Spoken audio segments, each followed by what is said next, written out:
बंधुगण मु आपन को स्वागत करुछि ब्रजेंद्र सार यूट्यूब चैनल रे। बंधुगण आपण माने जदि एही चैनल रे नुआ अछंती ताहले एही चैनल को सब्सक्राइब कर दियंतु, कारण आगु को आसुथिबा समस्त सरकारी एवं बेसरकारी नियुक्तिर विज्ञप्ति किंवा सूचना गुड़िक प्रथमे पाइबे। बंधुगण आज आम एही वीडियो देखिबा पोस्ट मैट्रिक स्कॉलरशिप किपरि भाबे आपण माने आवेदन करि परिबे।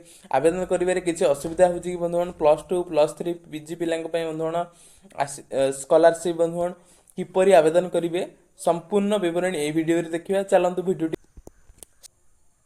प्रथमे आपणकर ब्राउजर को जिबे, एठी सर्च करिवे ओडिशा स्कॉलरशिप। प्रथमे जो आपणकर वेबसाइट टे आसुची एठी आपण माने क्लिक करिवे। तापर आपण माने एठी जो लॉगिन ऊपर क्लिक करिवे। तापर आपण माने एठी स्टूडेंट लॉगिन ऊपर क्लिक करिवे। तापर आपण माने एठी आपणकर आधार नंबर एवं पासवर्ड देबे। आउ कैप्चा टी फुलफिल करिवे। फुलफिल जो मैथ प्रॉब्लम टी देथिबो तारे आपण माने एठी साइन इन पर क्लिक करिवे। आ जदि आपण पाखरे अकाउंट नै एठी रजिस्टर हियर ऊपर क्लिक करिवे। आ जदि अकाउंट बनैबा ऊपर आपण माने विवरणी चाहुचंती ताहाले निश्चित भाबरे कमेंट सेक्शन में कहतु लिखतु। बंधुगण चलंतु देखिबा लॉगिन करिबा। बंधुगण वीडियो आरंभ करिबा पूर्वरु आपण माने जदि आपणकर नेशनल स्कॉलरशिप पोर्टल रे ओटीआर रजिस्ट्रेशन करिनाहंती ताहाले आपण माने आवेदन करि परिबे नहीं। आपण माने जदि नेशनल स्कॉलरशिप पोर्टल रे ओटीआर रजिस्ट्रेशन ऊपर वीडियो चाहुचंती ताहाले कमेंट सेक्शन में लिखतु। चलंतु लॉगिन करिबा। लॉगिन हो गला परे आपण माने एठी अप्लाई स्कॉलरशिप ऊपर क्लिक करिवे। तापर आपण माने एठी आपण माने को स्कॉलरशिप पे अप्लाई करछंते एठी आपण माने आपणकर एठी क्लिक करिकि आपण माने चूज कर नेबे। आपणकर एससी एसटी वेलफेयर आपण माने पोस्ट मैट्रिक पे अप्लाई करछंते तो एससी एसटी वेलफेयर चूज करबे। तापर आपण माने एठी आपण माने पोस्ट मैट्रिक चूज करिवे। तापर आपण माने एठी साम्स किबा नॉन साम्स एठी क्लिक करिवे। आपणकर इंस्टिट्यूट आपणकर साम्स अंडर रे जाउची किबा आपणकर नॉन साम्स अंडर रे जाउची। एठी आपणकर नामटी आसी जिवो ऑटोमेटिक। एठी आपण माने आपणकर कास्ट सिलेक्ट करिवे, एससी किबा एसटी किबा आपणकर एससीबीसी किबा आपणकर ओबीसी। एठी आपणकर ओटीआर नंबर जो नेशनल स्कॉलरशिप पोर्टल रे क्रिएट करथिबे एठी आपण माने एंटर करके आपण माने वेरीफाई ऊपर क्लिक कर देबे। तार एठी आपणकर ऑटोमेटिक आपणकर आसी जिवो आपणकर जेंडर टी। तार आपणकर एठी डेट ऑफ बर्थ भी आपणकर आसी जिवो। तार एठी आपणकर आधार कार्ड भी आसी जिवो। एठी आपण माने फोटो ऊपर क्लिक करके आपणकर ओडे फोटो अपलोड कर देबे। आपणकर 100 केबी रु कम थिले आपण माने अपलोड करि परिबे। एठी आपणकर रिलीजन क्लिक करके आपण माने चूज करिवे, हिंदू मुस्लिम क्रिश्चियन जहा थिबा आपण माने चूज कर नेबे। एठी आपणकर प्रथमे आपणकर मोबाइल नंबर एंटर कर देबे। तापर आपण माने एठी आपणकर अल्टरनेटिव मोबाइल नंबर एंटर कर देबे, लिखि देबे। तार आपण माने एठी आपणकर ईमेल आईडी टी आपण माने एठी लिखि देबे। तार आपण माने एठी आपनकर बापांक नामटी लिखिबे। तार आपण माने एठी आपनकर चूज करिवे आपनकर लिटरेट कि नॉन लिटरेट आपनकर बापा।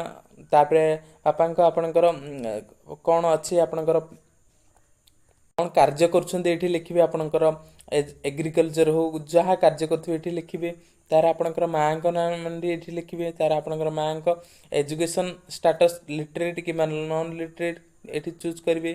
तार आपनकर एठी ऑक्युपेशन चूज करिवे। आपनकर कोन करंती हाउस वाइफ किबा आपनकर कोन कार्य करंती एठी लिखिबे। तापर आपण माने एठी आपनकर जिल्लार नामटी आपण माने एठी आपण माने क्लिक चूज करनेबे। तार आपण माने एठी आपनकर ब्लॉक र नामटी एठी चूज करनेबे। एठी आपनकर ग्राम पंचायत, एठी आपनकर विलेज, एठी आपनकर पिन कोड, एठी आपनकर एड्रेस टी चूज करनेबे। एठी आपनकर नेक्स्ट ऊपर क्लिक कर देबे किबा आपण माने सेव एज ड्राफ्ट ऊपर क्लिक कर देबे। तापर आपण माने पहुंच जिबे आपनकर एकेडमिक सेक्शन रे। एठी आपण माने क्लिक करनेबे आपनकर मैट्रिक एनुअल पास करछन्ती किबा आपण माने मैट्रिक सप्लीमेंटरी पास करछन्ती लिखि देबे, क्लिक कर देबे।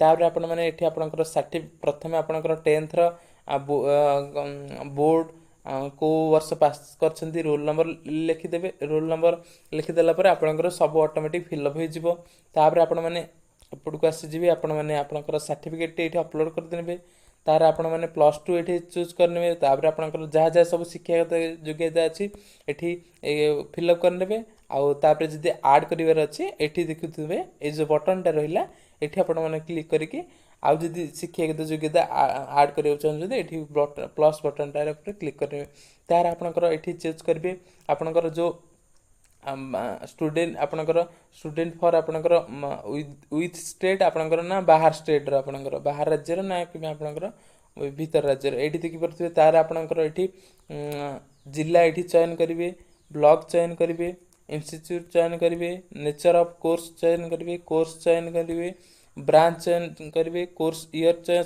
चयन करिवे आपणकर एठी एनरोलमेंट नंबर एठी एनरोलमेंट आपणकर डेट चयन करिवे एठी आपणकर एडमिनिस्ट्रेटर आपणकर जो रहिला एडमिशन रजिस्ट्रेशन नंबर टे एठी क्लिक करिवे एडमिशन रजिस्ट्रेशन एठी आपणकर डेट चयन करिवे तार आपणकर रहिला एनी एग्जाम आपणकर कंडक्टिंग ड्यूरिंग आपणकर एनरोलमेंट एठी क्लिक करिवे जदि आपणकर एग्जाम किछि हेछि ताले एस ऊपर क्लिक करिवे जदि नाही नो ऊपर क्लिक करिवे तापर आपणकर एठी रहला आपणकर अपर आईडी आपणकर जो माई आधार रे जाय कि आपण माने अपर आईडी क्रिएट करके एठी आपण माने एंटर कर देबे तापर आपणकर रहला एठी आपणकर एठी डेज कलर ऊपर क्लिक करनेबे तापर आपण माने एठी आपणकर लास्ट ईयर आपणकर को कोर्स रे आपण माने पास करछन्ती एठी खाली आपण माने कोर्स ऊपर चूज कर देले आपण मानकर सब फिलअप हो जिवो तार आपण माने एठी नेक्स्ट ऊपर क्लिक कर देबे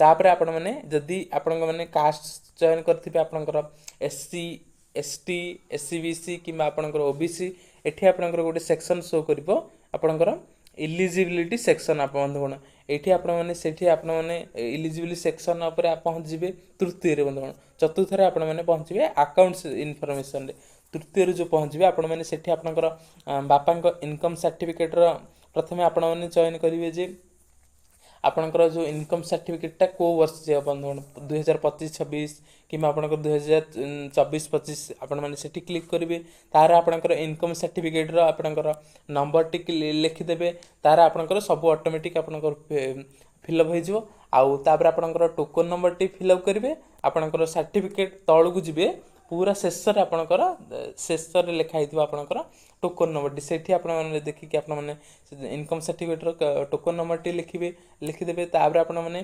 आपणकर जो रहिला आपणकर को अथॉरिटी आपणकर रेवेन्यू इंस्पेक्टर हैला किबा आपणकर मैजिस्ट्रेट एठी आपण माने चूज करनेबे तापर आपण मानकर आसी जीवो आपणकर जो 10th सर्टिफिकेट रे आपण माने प्रथमे आपणकर रोल नंबर लिखिबे तार आपणकर सर्टिफिकेट टी अपलोड करनेबे आउ तापर आपणकर आसी जीवो आपणकर कास्ट सर्टिफिकेट रा सूचना गुडी को कास्ट सर्टिफिकेट सूचना आपण माने 2020 पूर्वरु बनै छथि किमा आपणकर 2020 पर बनै छथि एठी आपण माने चूज करनेबे तापर आपणकर रहिला आपणकर जो कास्ट सर्टिफिकेट नंबर टी लिखिदेवे तार आपण ऑटोमेटिक फिल हो तार आपणकर टोकन नंबर जो रहिला कास्ट सर्टिफिकेट आपणकर कास्ट सर्टिफिकेट आपणकर तळकु जिवे तळे आपणकर टोकन नंबर टी लिखाइथिबो सेठी टोकन नंबर टा लिखिदेवे आ को अथॉरिटी आपणकर आपणकर कास्ट आउ आपणकर इनकम सर्टिफिकेट किछि अपलोड करिया दरकार नै आपण माने सेठी आपण माने आपणकर अथॉरिटी क्लिक कर देबे आपणकर हे जो तार आपण माने नेक्स्ट ऊपर क्लिक कर देबे जदी आपणकर किछि असुविधा होछि बंधुगण ग्लिच आपणकर सर्टिफिकेट जो चूज करछन्ती सेटा आपणकर वेरीफाई नै किछि गुटे पॉपअप आसुछि ताहले आपण माने किछि असुविधा नै बंधुगण सेटा आपणकर वेबसाइट रे ग्लिच चलछि सेति में सेटा शो करछि कि एडा बंधुगण दिन दि दिन भीतर आपणकर सॉल्व हे जिवो आउ तापर आपण माने एई सेक्शन ने आपण माने पहुंचबे एठी देखि परथिबे आपण माने अकाउंट से इन्फॉर्मेशन ने पहुंचबे एठी आपण माने क्लिक करनेबे एठी आपणकर पासबुक रे लिखाई थिबो आईएफएससी कोड टी लिखि देबे किंबा आपण माने एठी आपण माने सर्च भी करि परिबे आउ तापर आपणकर एठी अकाउंट नंबर टी लिखिबे अकाउंट होल्डर का नाम आपणकर जा ना रे अकाउंट टी अछि एठी लिखिबे आउ तार आपणकर एठी अकाउंट नंबर री अकाउंट नंबर आपण माने लिखिबे तार आपणकर जो डीबीटी लिंक अछि ना ने एठी क्लिक करिवे आपणकर जो आधार कार्ड सहित आपणकर बैंक अकाउंट तार आपणकर एठी फ्रंट पेज रे आपणकर पासबुक टी आपण माने एठी अपलोड कर नेबे तार आपण मैंने नेक्स्ट स्टेप रे क्लिक करदेवे ये आपंकर नेक्स्ट बटन आसो तार आपंकर सबमिट हो बंधुगण तापर आपंकर स्टाटस टी आपण मैंने देखिपारे ये देखिपे बंधुगण आपण मैंने जो ये देखुंत भ्यू आपणकर रहिले आपणकर भ्यू आपणकर रिन्यू एप्लिकेशन उपरे क्लिक करके आपण मैंने देखिपारे आपणकर एप्लिकेशन स्टाटस टी आ बंधुगण आपण मैंने जदि प्री मेट्रिक कौन भी आपण मैंने स्कॉलरशिप वीडियो देखि आपण मैंने आवेदन करिवार वीडियो चाहूँगी ताहले कमेंट सेक्शन रे लिखंतु आउ बंधुगण यही वीडियो देखिथिबारु आपण को अशेष यही वीडियो देखिथिबारु आपण को अशेष अशेष धन्यवाद धन्यवाद धन्यवाद। जय हिंद, जय ओडिशा, जय जगन्नाथ।